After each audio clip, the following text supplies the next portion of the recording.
Hi everyone, this is Xander Breach, and this is my weight loss journey part 22. Before I continue with telling the story, I'd like to go ahead and tell you, if you have not watched season 1, part 21, or the warning video, which is 3 things, I really highly recommend, I really highly recommend you do so before viewing this video, because if you have not, turn off the video right now and watch those videos. You start here, you're not going to understand anything about the story. And this is My Weight Loss Journey 2, which means it is season 2. So, on with the story. So, as the cop and I are heading to this house I'm supposed to be staying at temporarily, I get the feeling that, I may be on suicide watch because of what went down with the family. So he knocks on the door and a gentleman answers it. He's an older gentleman, maybe looking like he was in his 50s. And he goes ahead and kindly introduces himself. I don't exactly remember his name, but I do know that he was a pretty nice guy. He basically shakes my hand. He's like, "Where are you from?" I kindly tell him Florida, and he's like, "Hey, I knew the accent was different." So I went ahead and I thought to myself, I may be having myself another much needed vacation. Because the guy isn't mean, he's not rude. And I go into his house and the place was amazing. You remember in part 21, I was going to tell you that the place I was going to be staying at temporarily was a nice house?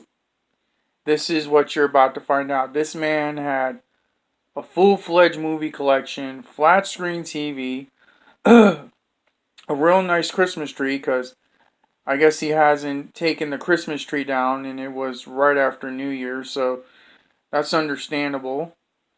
He basically had a pretty nice place. And surprisingly, you know, he had a room for me to stay in, a bed, and everything. Pretty clean house. Looked like somewhere you wanted to live.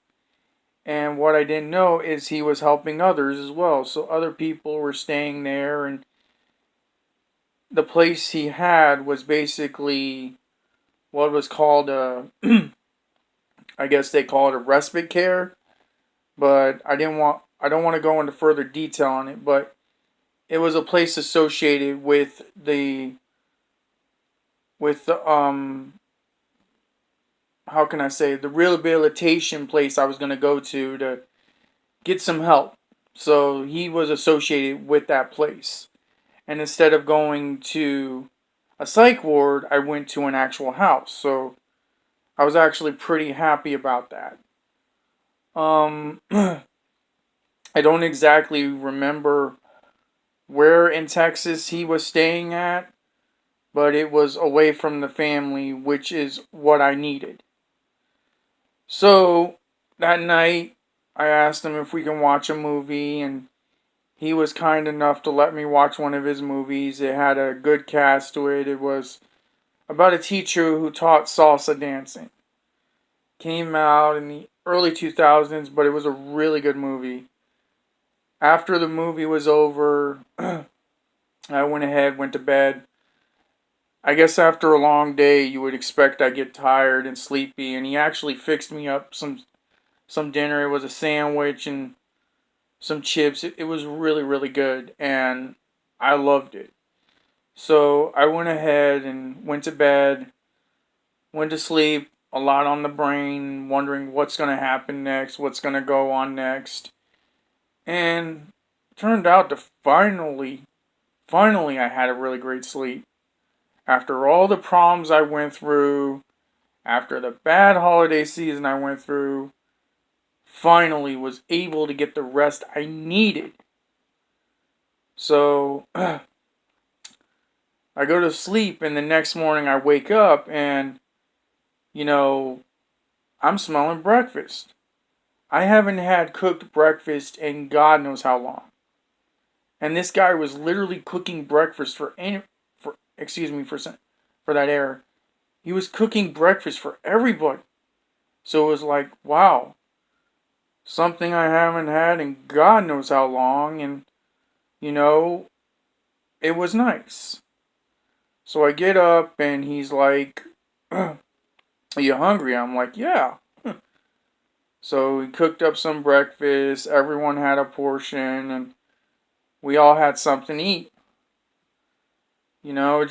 It was really nice.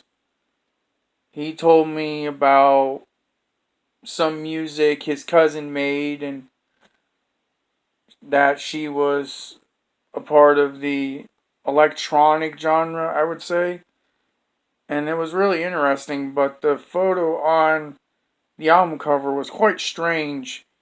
She had a clock in her mouth, so I guess it was the style of the album cover, I don't know. But it was pretty cool knowing that he knew a musical artist. So later on that day, knowing I needed clothes, some of my stuff was brought along with it. My stepmom and my adoptive sister decided to show up. They brought me some clothes and some of my movies, some of my music, my CD player, and it was nice. After all I went through with them, they at least did something nice for me. I thought they wouldn't show up, but they did, and I was grateful for that.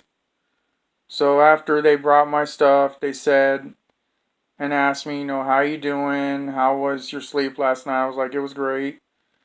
And the guy told them, we're gonna go to see a therapist soon so I can get some help. And they were at least happy I'm going to get some help. So that was a plus right there.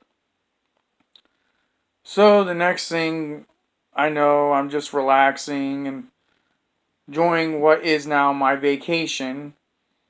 And I spent most of the time, I ate lunch, maybe had dinner. I don't know if we actually went that day, but I know for on one of the days I was staying with that guy in that place I told you earlier in the video, we actually went to go see a psychiatrist. And when I went, I remember in the waiting room talking with some women, and I asked a girl how old she was because she looked really young, and her mom was like, "You don't ask a woman her age," with a smile, knowing I didn't have any intentions of being rude. And I'm like, "Well, I'm sorry." And the girl let me know she was probably like maybe 19, 20, I don't, somewhere around there. And I do recall, at least I made them smile, so it wasn't like the end of the world. I went to go see a psychiatrist, and he talked to me, and one thing he wanted to know, and I'll never forget, is that what was some of the names I called myself as nicknames in the past. So, knowing it was pretty easy, I gave the man exactly what he wanted, and I gave this man name after name after name. And to his shock, he was surprised to see I had a lot of stage names. After all, I'm an inspiring entertainer, so I was changing my names left and right on stage names from a teenager to an adult who is 20 years old. So, to my shock and surprise, he didn't say much about it. And I went back with the guy, and we probably had lunch, and we had dinner that night. I only stayed at this guy's house for a couple days. You see, I was on suicide watch.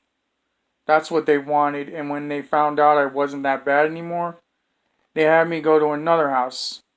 Because I was staying somewhere while I was waiting to get in the group home that I was supposed to get into. Up in Texas, which would be in Lockhart.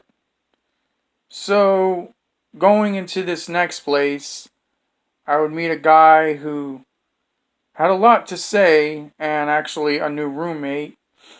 I would enjoy meeting some new people and primetime TV, some really nice staff members, and just flat out enjoy myself.